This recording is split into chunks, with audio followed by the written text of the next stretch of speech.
In Capital News tonight, President Samia Suluhu Hassan witnessed signing of 26 energy contracts worth 1.9 trillion shillings.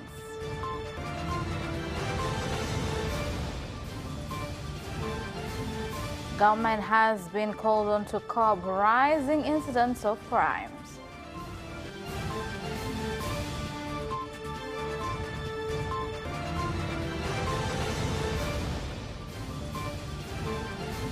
And in sports, the national cross-country team has left for Australia to participate in the cross-country championship.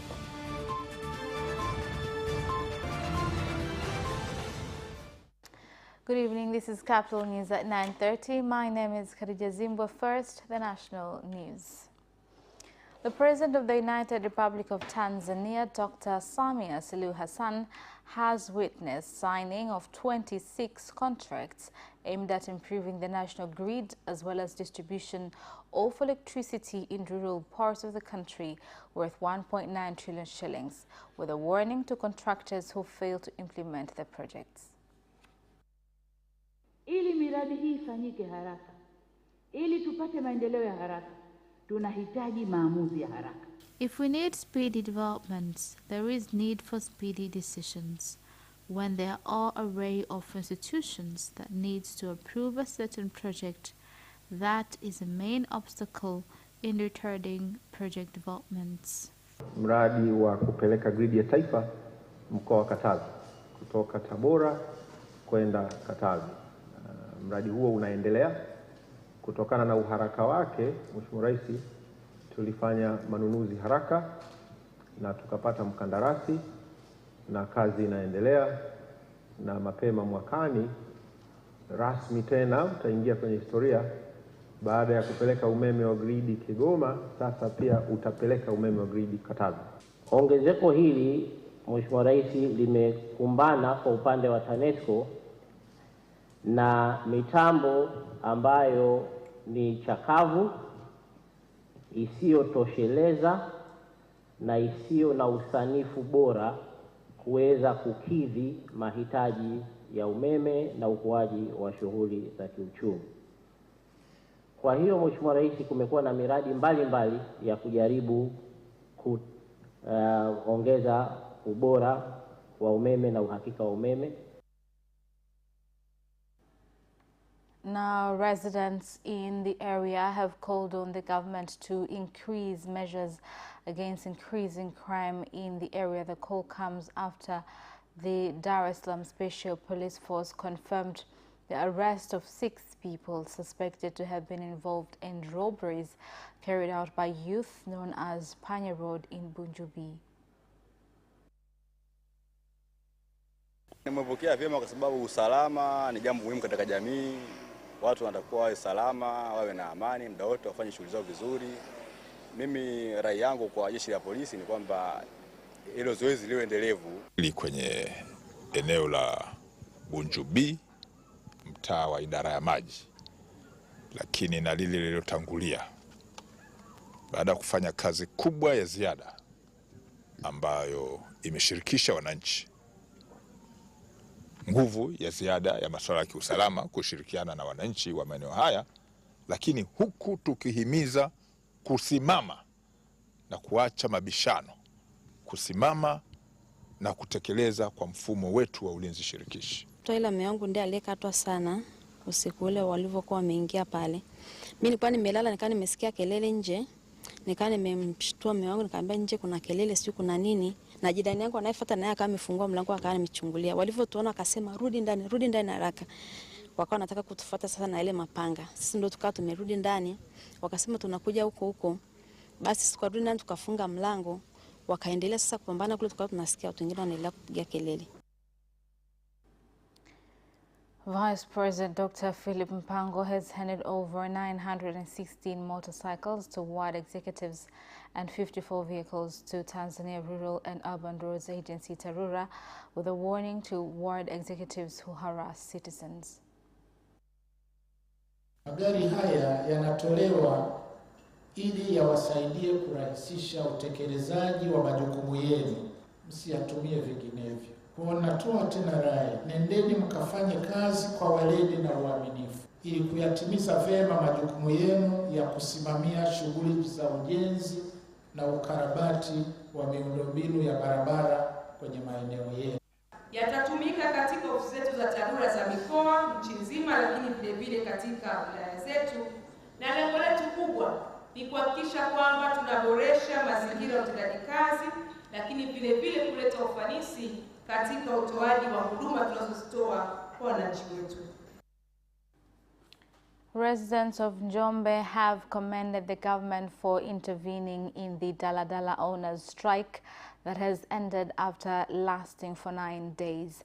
The strike was held to pressurize the government to address challenges caused by conflict between Bajaj and Daladala operators on routes. Changamoto ambazo tumezipata hapa baada ya kuondoka hizi heist, kwa kweli biashara haiendi kabisa. Hata tukiweka matunda hatuuzi. Nimetoka huwa nauza na bajia, bidhaa kama tafuno kama bajia hizi nilikuwa siuzi. Hoja zao zile za msingi ambazo wamesema ama wamezitoa kama chanzo cha wao kufanya mgomo, tumezichukua na tunazifanyia kazi haraka iwezekanavyo. Na kwa tumewasikiliza, tumekubaliana waingie kazini, waendelee kutoa huduma kwa wananchi. The government has reduced broadcasting license fees in areas that are not economically productive and has also taken measures to address economic challenges facing media houses in the country.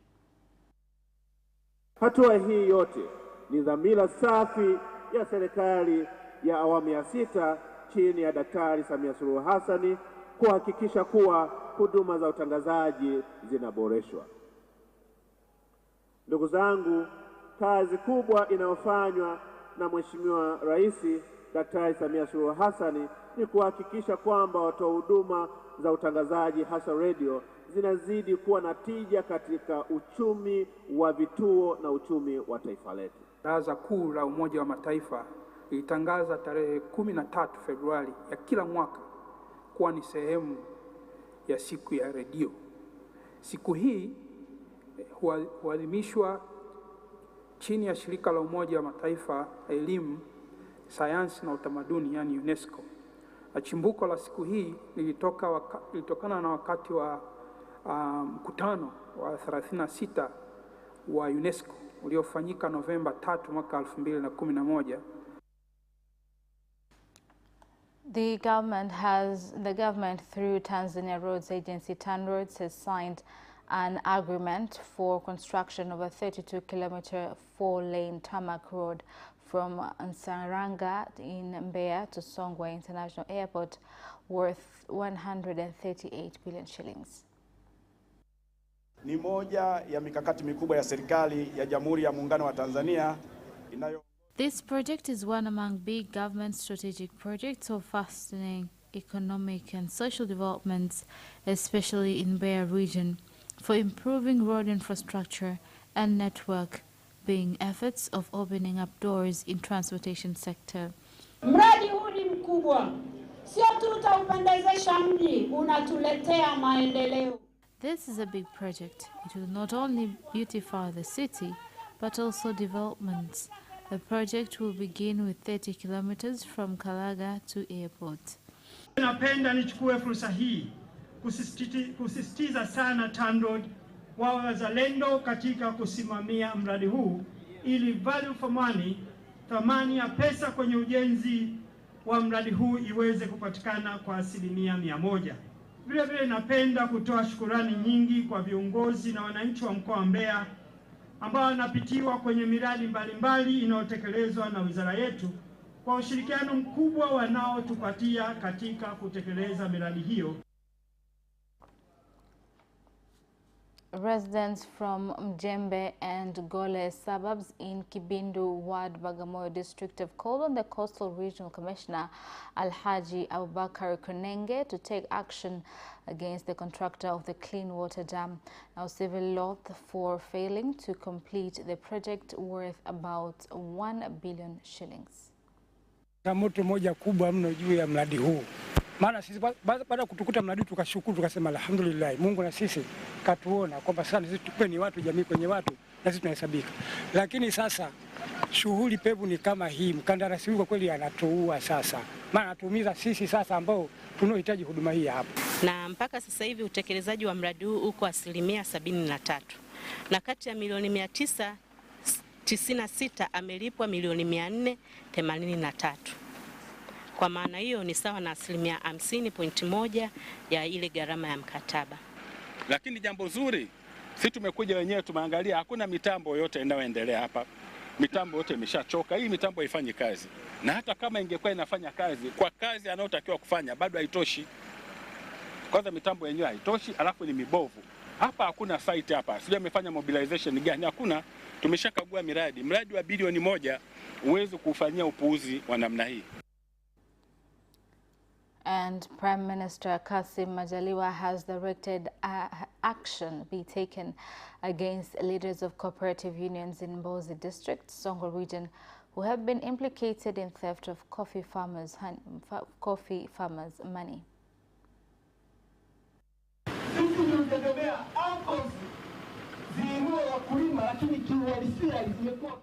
We expected AMCOS groups to support Tanzanians, but they have become the opposite of that. We are wondering why Mbozi residents have to pay 200 shillings, while others are paying 100 shillings. Kwenye sera za serikali, ushirika kwetu ni muhimu sana. Lakini tunahitaji ushirika aminifu na wasijisahau.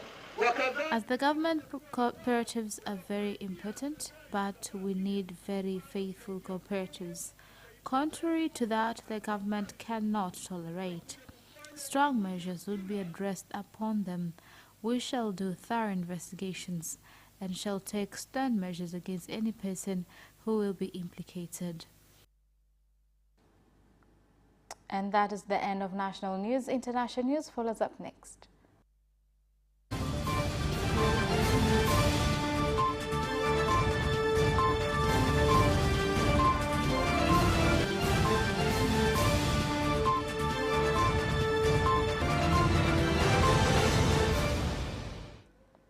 Welcome back, and in international news tonight. The World Health Organization has said the earthquake in Turkey has the worst natural disaster in a century in the European region. More than 8,000 people have been pulled out alive from the rubble in Turkey. Syria's President al-Assad has agreed to let the UN deliver aid to rebel-held parts of northwest Syria through more border crossing from Turkey.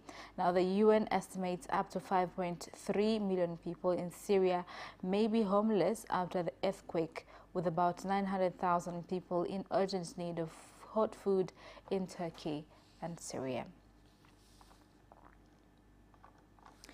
Now, moving on, in Kenya, 3 police officers were killed after their vehicle ran over an improvised explosive device in Garissa County. The incident is among many that have occurred in the region, alleged to be linked by the terror group of Al-Shabaab. Last month, engineers from the Kenya National Highways Authority were killed by suspected Al-Shabaab militias, while in December last year, a Kenya Defense Forces soldier was killed in Lamu County and 4 others injured when their vehicle triggered an improvised explosive device alleged to have been planted by Al-Shabaab militias. Now, moving on, former United States Ambassador to the United Nations, Nikki Haley, has announced that she will stand for president in the 2024 election, becoming the second Republican to seek the party's nomination after former President Donald Trump announced his bid last year. Now, in a video posted online, she said that the Washington establishment has failed and that it was time for a new generation of leadership to rediscover fiscal responsibility, secure the country's border, and strengthen the country. And that is the end of international news. Business news follows up next after this short break. We'll be right back.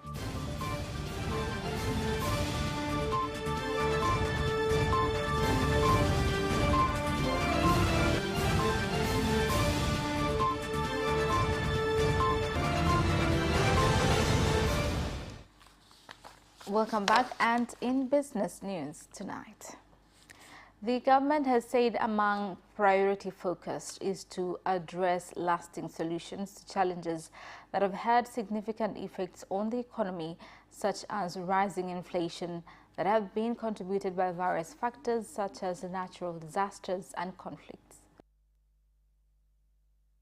Maana umeweza kuona hiyo dhana ya budget kubwa kwenda kwenye kilimo, na ndio maana unaweza ukaona kwamba hayo maelekezo ambayo yameelekea kwenye mafuta ya kula, yameelekea kwenye unga wa ngano, baada ya miaka 3-4 tunakokwenda huko tutakuwa tumejitegemea. Counted and taken into account when we engage in dialogue with you and your government about strategic priorities. Mr. Chairman, you mentioned the importance of aid transparency, and we fully and wholeheartedly agree with that. As development partners, we want to be fully transparent, fully accountable. Uchumi ya transformation ambayo tunayokwenda nayo ni kuona vipi tunatumia bahari ambayo imetuzunguka kama Zanzibar kuweza kuchangia kwa kiasi kikubwa katika uchumi wetu. The Cotton Board in the country has issued 25,800 tons of molasses to cotton farmers to help them fight against pests in order to increase production of cotton.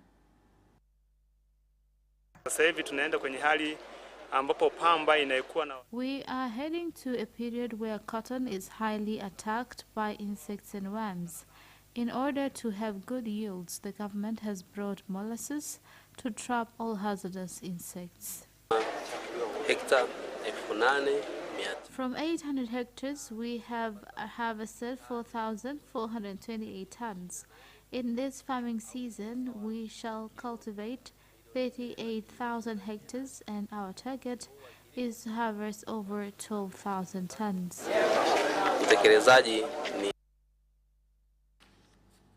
Petroleum company Total Energies has announced winners of the Valentine promotion that was held from 2nd to 13th of February this year.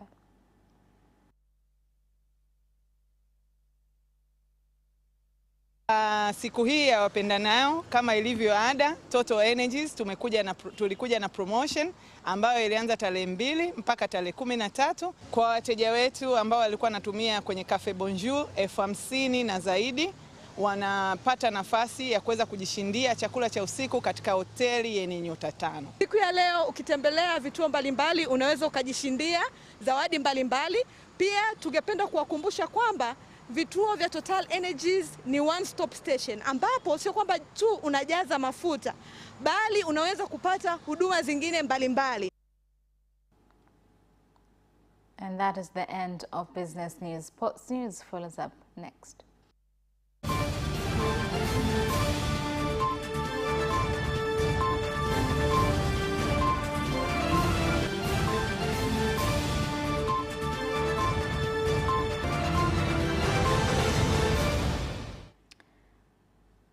And in sports news, Kili Marathon organizers have announced to be used by participants to get their running kit for the event scheduled to take place on the 26th of this month. Vilevile Jumaa tarehe 24 saa 4 hadi saa 12 jioni. On Friday the 24th from 10 to 6 p.m. and also on Saturday from 9 to 5 p.m. you can get your t-shirt and number. We would like to warn everyone that the numbers for 42 and 21 kilometers have been sold out. So, if you are found with a fake number, an old number, or if we found you selling your number, action will be taken against you. February, Moshi, chuo kikuu cha ushirika kushiriki mbio za kilomita za Kilimanjaro Premium Lager International Marathon 2023. Karibuni wote tujumuike. Boxers Tony Rashid and Mwinyi Nzengera have led the weighing exercise ahead of their bout scheduled to take place on February 24th at the Bongo Plaza in Dar es Salaam. Tarehe 21 na tarehe 22 kutakuwa kuna press kwa ajili ya. On the 22nd there will be a press for the Tanzanians as well as the press to be assured that the foreign boxers have arrived. On the 23rd, there will be weighing and face-off, and the 24th, it is the fight night. We are supporting real fights with real talents, and that is why all our fights are hot. The national cross-country team has been given a farewell by the government as they head to Australia for the World Cross-Country Championships. Matumaini makubwa kwamba timu hii itakwenda kufanya vizuri. Ninasema hivyo kwa sababu ninafahamu wachezaji hao wametokana na series ya mashindano mbalimbali ambayo yaliandaliwa mkoa wa Arusha. Kwa hiyo ina maana hawa ni the best players. Hawajaokotwa barabarani, wametokana na mashindano.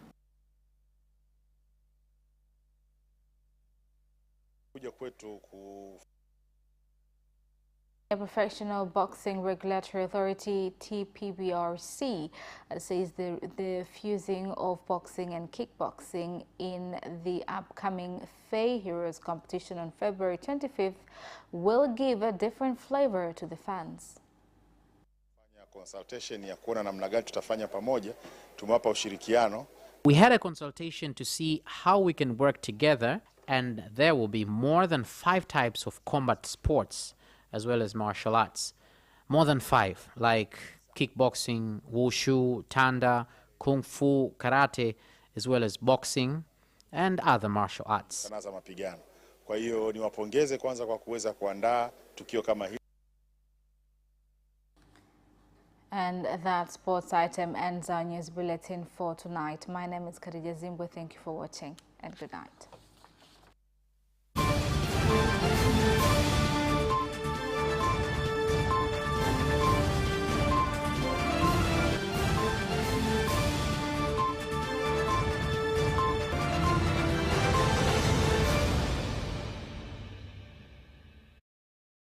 Watch Capital News at 9:30 and get updated on what is happening in Tanzania and around the world on political, social, and economic issues and events, without forgetting business and sports news. You can get it all right here on Capital News at 9:30 from Monday to Friday on Zuku Channel 067, Digitech Channel 1103, and Facebook Capital Television Tanzania.